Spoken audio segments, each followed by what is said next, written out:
പാതയിൽ തേടി ഞാനെൻ മനസ്സിൻ ആഴങ്ങൾ പതിയെന്നോ പറയാൻ കഴിയാതെ വരിയിൽ ഞാനെൻ മുറിവിൻ ഓർമ്മകൾ മറയാക്കിയോ കനലിൽ തിരയും തീരാവീതിയിലെന്നൻ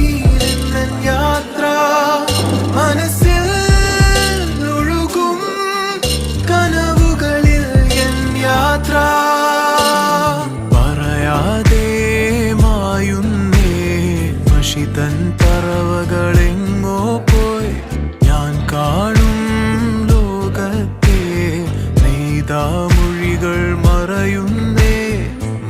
പേരാണ്. അപ്പോ ഈ വായനാ ദിനത്തിൽ